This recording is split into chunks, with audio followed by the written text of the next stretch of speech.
Hey, you're listening to Smoke Meat. I'm your host, Brad Pittman. Smoke Meat's brought to you by Joe's Underground at the corner of 8th and Broad in Augusta, Georgia, in the bottom of the Lamar Building.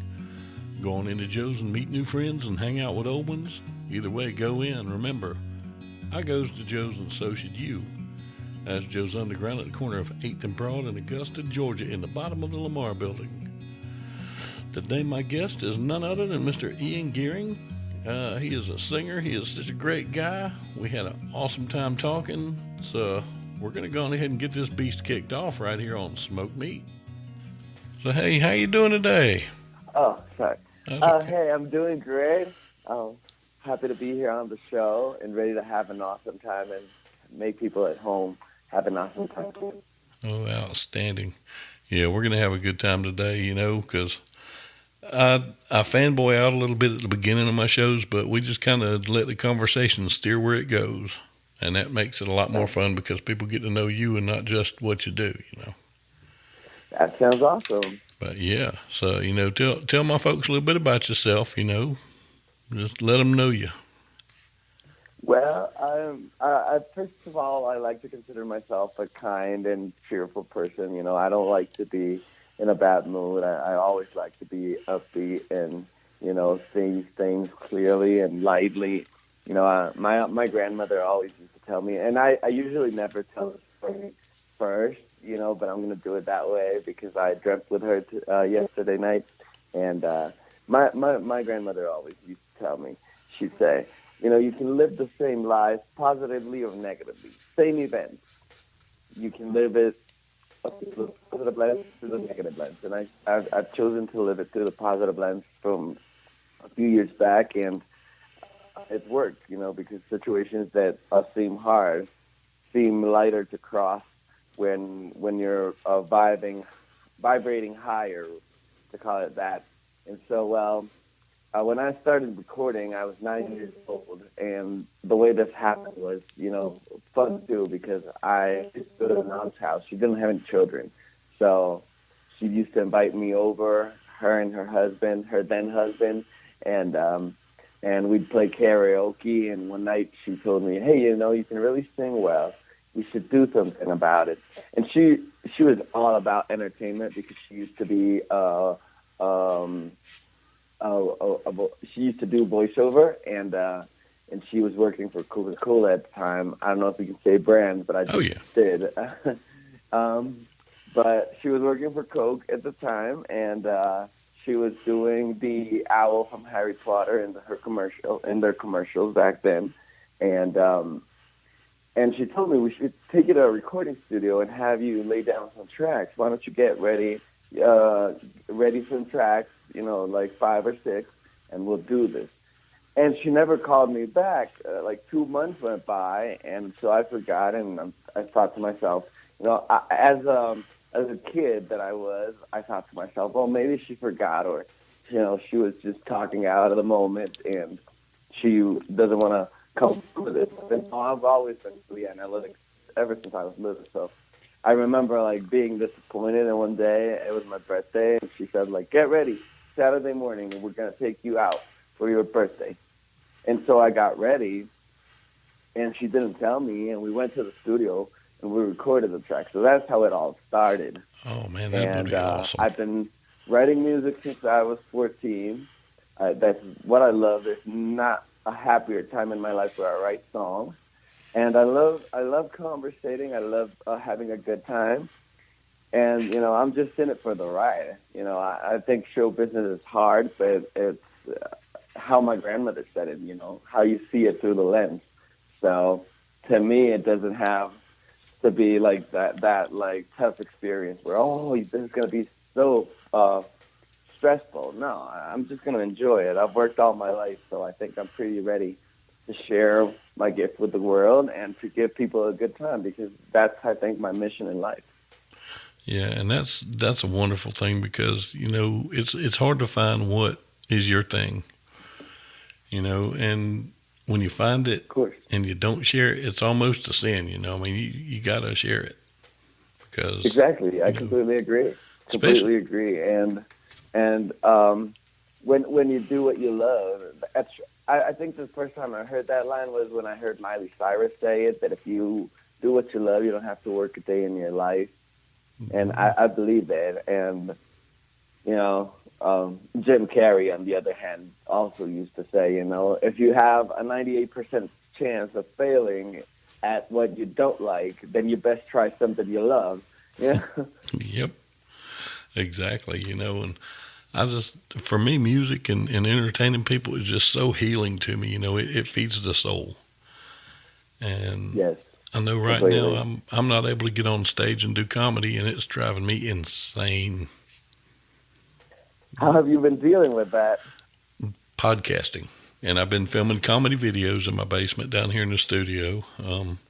I've got characters that I do and post on YouTube, and That's amazing. I did one That's Saturday. amazing. See, you've kept you've kept your drive going, and yeah, I understand that need. Like I've recorded too. Like Yeah, I've been having some work done on my teeth, so haven't been able to speak for a few weeks. And I was just starting to my demons were my brain demons, my inner demons were starting to come out and play with my mm, mind. They were like say stuff to me like, "Ooh, you know, life is not that cool" and all that because I hadn't been able to record for so many weeks. mm, But hopefully next week I'll be able to get back to the studio. I also have a home studio, so yeah, I completely get it, and I want to see your videos. oh man, the YouTube channel is Brad's Comedy. It's all one word with no apostrophe. Oh yeah, Gonna check them out right after this. the one I filmed Saturday is my clown, and his name's Murray. Murray is not like any clown you've ever seen. He is horrible, but he's fun. But I do the hot food challenges. I love heat. And a friend of mine sent me one called the White Chocolate Challenge, which is a piece of white chocolate, but it's got 12 of the world's hottest peppers infused in it. And I told him, I said, if you send me something, you can pick the character, you can pick what I do while I'm doing the challenge. So he picked this clown, and this is Murray's voice right here. And Well, he picked it's a little him. creepy. Oh, you wait till you see him. And he picked him reading the dirty parts of 50 Shades of Grey. It is an amazing video. Oh, it's horrible, but it's so much fun. I'm good. I gotta see it. I gotta see it because the voice. You know, I have a thing with clowns A lot of since people do. forever, and the thing is, not necessarily like I like clowns. I'm a little afraid of clowns. I remember once in high school, I was driving back from my cousin's house to my home, and we used to go to the same high school. And I left them off at home, and it was like I stayed for the evening, and then I went back home. It was like 10 at night, and I saw a clown in a bus stop, and I almost crashed it. I got so scared. It was dark, and he was just there sitting. It was like a horror movie. Like I understand that man was just taking the bus home, right? but I got so scared, and I remember being a child and never liking clowns. Like I had a hard time. I never had a party that included one Mhm. because I remember being very vocal about it. I like, no, mom, no clowns. She's like, you don't like the trick. Like, I like the tricks. I like the fun. There's the whole aesthetic of it that I don't like. Yeah, I understand. So it'll be an experience for me to watch the video. I sure will, for sure. Oh, he is interesting. I've got all kind of characters on there. You will dig it a lot. It's funny. And but yeah, I'm really am looking forward to it. Thanks. I've just been recording the podcast. I've been doing character videos and just kind of being me. You know, that's my way of getting out there because I don't want to go out there and the clubs in Atlanta are opening now. And I would love to get on stage, but I don't want to. As a paramedic, I see that we're having a surge right now, and I really don't want to be responsible for more people getting sick. So I'm kind of hanging Right. back.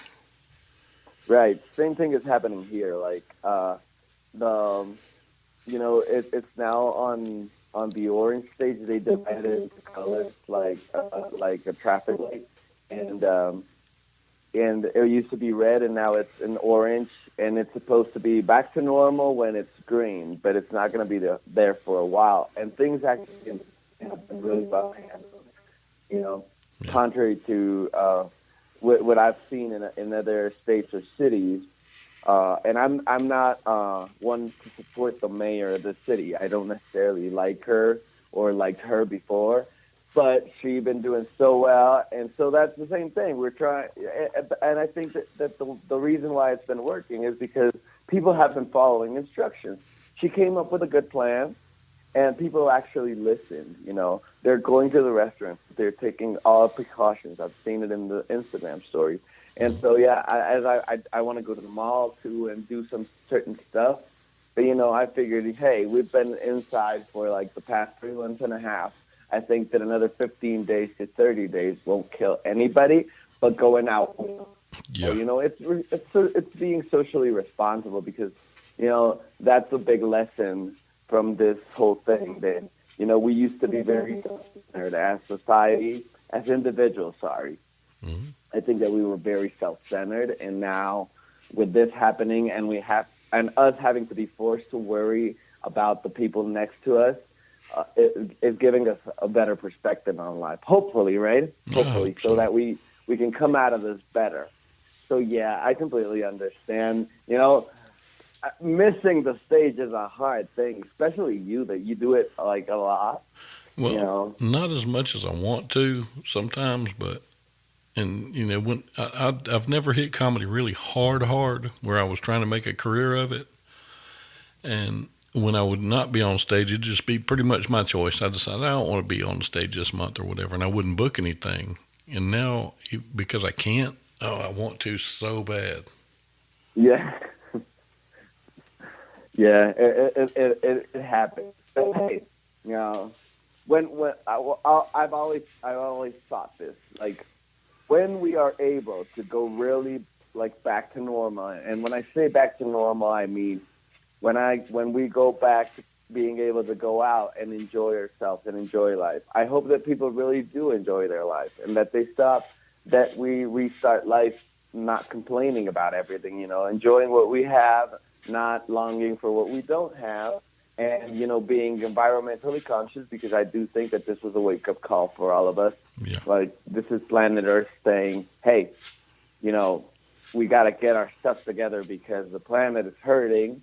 And I know it's not because of people, you know, it's the higher powers who, you know, abused and imposed certain programming, you know, on how to do stuff. But hey, you know, we got to come out of this bigger, and more united society. So, you know, when I say when we go back to normal, what I mean is when we will go back to normal, we're going, you know, I think there's going to be a surge on people going out, people wanting to go see comedy, people going wanting to go see concerts, like all the things that have been affected by that economically and you know, attendance wise, they're going to have a surge and people are just going to be pouring into those places because hey, you know, I haven't been to a dance floor in 3.5 months or more, you know. yeah. I miss dancing, I miss singing, I miss performing. Yeah, you know, and the thing is, there's only going to be so many stages, and there's going to be so many acts that are trying to get those few stages that you know venues are going to be able to cherry pick who they want. It's not like before where some venues just, well, I've never heard of this guy, but he sold a ticket here. Let's use him because that's all we can get right now because everybody else is booked. I think now everybody's going to have to kick up their game some to get stage time. Right, right. Yep. People attend everywhere. Also, because you know it's been hard on the job, so I get that. But I think that it's a chance for all of us to get better. Like, hey, if some performers were slack, I haven't ever met a performer I think that slacks at his craft or her craft. You know that they don't uh, do try to do their best work. Fortunately, I've met you know, all the people that I've met are in love with what they do, but I think it's a chance for also to you know work on our craft, get better, and say, hey, you know, if we're going to have to divide our stage time and people are going to be cherry picking who they want to see, then we want to make that list. Yeah. So it's an opportunity to get better. Yep. And you know, I hope a lot of creativity is coming out of all this because everybody's got time to sit and write right now. I hadn't thought of that, but yeah, imagine all the people who are writing jokes, who are writing books, who are writing songs, who are writing Yeah. movies. It'll be amazing. That's going to be amazing. Things that come out, and especially like in movies, who write movies, like screenwriters and all that. I just thought of this now. Like, are they going to come up with an idea of this? Because this is topping a lot of the previous stuff that they did. Like I Am Legend and all of those stories that were based on things like this occurring. This is science fiction, this is fiction, totally. So, what are they going to come up with now? Yeah, because those are the kind of movies that scare the hell out of me, like Outbreak and I Am Legend and all those. Those terrify me because it can happen. Right. Freddy and Jason, Well, actually, I love watching them, but they don't scare me. Outbreak scares the Right. shit out of me. Well, Jack the Ripper was a real thing. Yeah. He was that writer. Yeah. I've never read one of his books. I can't remember the name of the writer now, but I've seen a lot. I have a thing for Jack the Ripper, and I've seen that he used to be like a novelist at day and a killer at night. Mm-hmm. That sort of thing scares me because there are a lot of crazy dudes outside. Oh, yeah.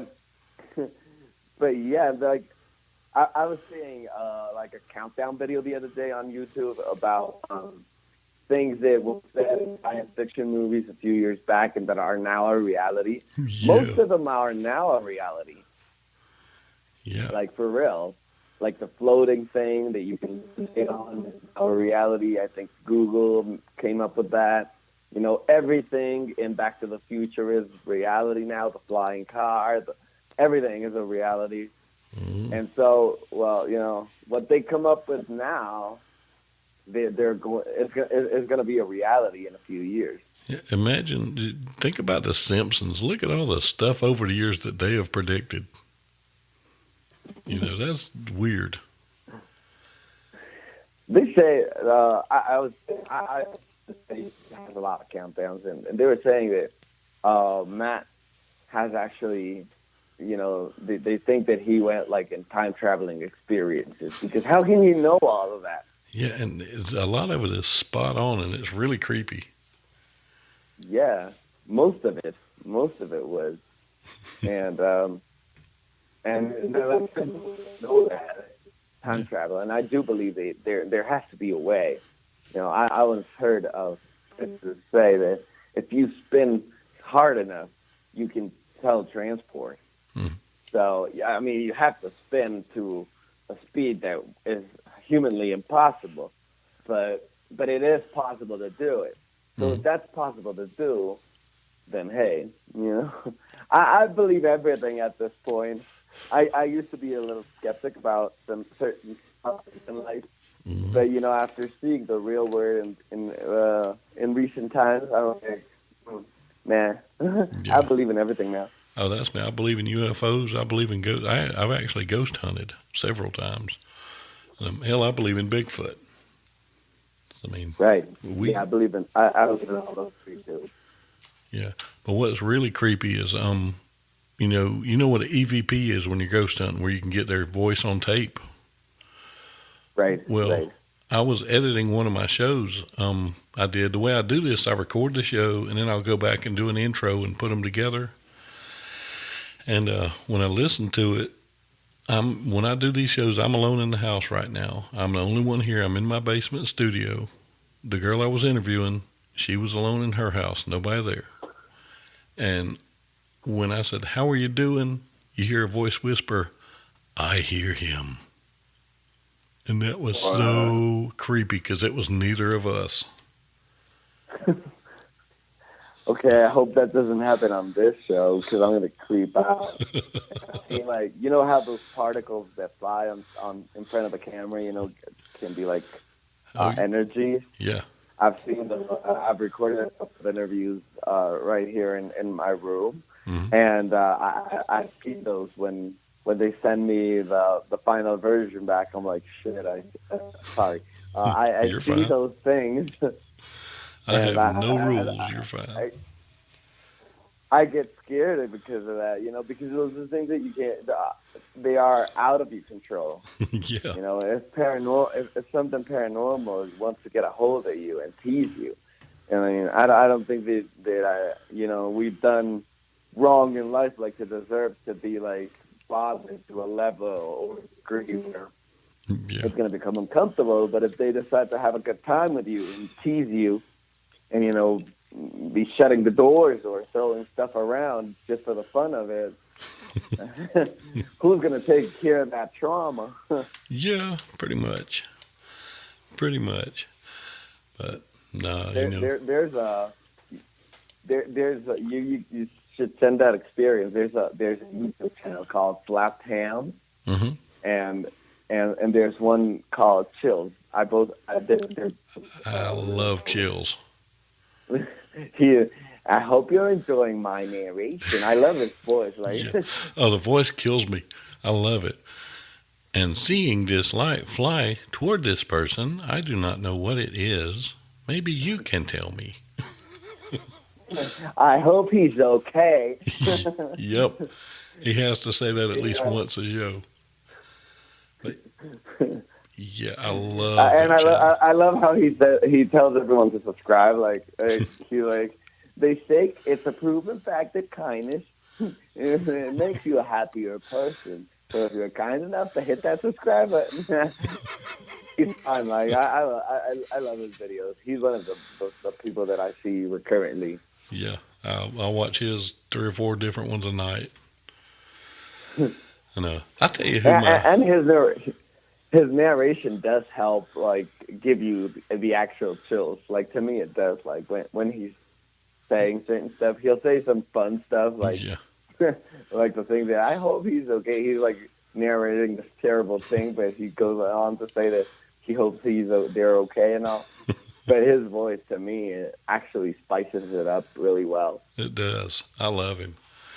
And it's funny. My kids now, they stay on YouTube just because they're here at the house. They don't go anywhere because of this. I got teenagers, and Right. they've started watching. You remember the grandma game where you had to Not quite. you went through this house and you had to avoid the ghostly grandma. Well, I don't remember it. What's it about? you just avoid this grandma and try and get out of the house, and it is hard. But it's a scary game, and they've made more of them, different kinds now. And they have gotten on YouTube and found channels of people playing this game and commentating while they're playing it and getting scared. It is so funny. But they watch those, and they watch Shane Dawson, and they watch just Jeffree Star, and that's their 3 big things. And SpongeBob. I'm gonna look up that game because Yeah. I saw that there's an app now that takes you to out the city, but I won't ever do that. Like, have you seen that? Which app is it? I don't know I don't know the name, but I saw it in a countdown video. That there's an app that tells you like, hey, go to this address, get in between those streets, stand somewhere, and you'll find whatever. And I saw a countdown where people, a few teenagers in New York, a group of teenagers found like a dead body in a bag, actually near some river, Ooh. because the app told them to go there. And so that's why I'm never playing it, but I've heard and I know people who have, Mm-hmm. and they have fun. Like they don't always find creepy or criminal stuff, but they have fun. But I rather do the grandma thing. Yeah. Oh, the grandma game is hilarious because it is hard to get away from her. She'll be nowhere near you, and all of a sudden, boom, she's right there. And there's one where they've been watching. The character is a baby trying to stay away from grandma. And it is hilarious to watch this thing. I'll find out the video or the name of it for you when I talk to him in just a little while and text it to you. Thank you so much. Yeah, for sure. I want to play it. Oh, it is hilarious. It is so funny. But, It's good that you're keeping busy during all this because, I mean, we got to have fun. Because if you can't have fun doing stuff, it's just not worth doing. Right. Right. I completely agree. Yeah, and And we don't have. Sorry. oh, go ahead.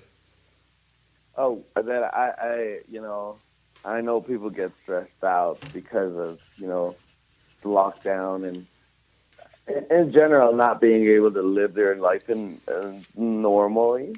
But just take it as it is. It's a historic experience. So we'll be talking about this for years to come. Like that lost. I was hearing the other day that they called it the lost year. That it would go down as the lost year. And I think that if you grow, then you grow yourself as a person. Then it's not a lost year. But hey, we got to see it as it is. It's something that we're going to be telling our grandkids. Like, hey, there was ever a time when we had to go through this. So we are part of history, a relevant one, because a lot of the things that historically, happen, they're not as relevant. Like, Yeah. so this is something to remember. So I tell people, stay calm, stay collected. Things will get better, and remember because you want to tell the story as close to how it was as possible. Mm-hmm. Yep. Well, I just messaged my daughter and I got the name of the game. It's called Grandma Simulator. Grandma Simulator? Yep. Okay, I'm going to write it down. I'm going to play it right after this. Yep, that is the name of the game. But I'll tell you, man, I've had a great time on here with you because, I don't do a normal interview, as you figured out real quick. I do a little bit about what somebody does. I'll fanboy out for a minute, but then it's just two guys talking and making friends. And I feel like I've got a good friend now. And that's awesome. You should do. That is just... You should do. And I had the greatest time. Yeah. And anytime you're in Atlanta, let me know, and you will be fed because Daddy cooks. For sure. For sure. Yeah. And hopefully it'll be a time where I can come see you perform. Yeah. Definitely. That'd be awesome. Oh, outstanding. Yeah, I'm looking forward to getting back, man. Like I say, anytime you're here, all you got to do is holler. You got this number, you keep this number. And Sure. anytime, Sure. Well, anytime you want back on the show, call me. Thank you so much. Thank you so much for having me and for the talk. I really had a good time. I really enjoyed talking about this topic. Oh, yeah. And you got a good YouTube channel and a good app to go to. So, hey, it's a win-win. Exactly. Totally.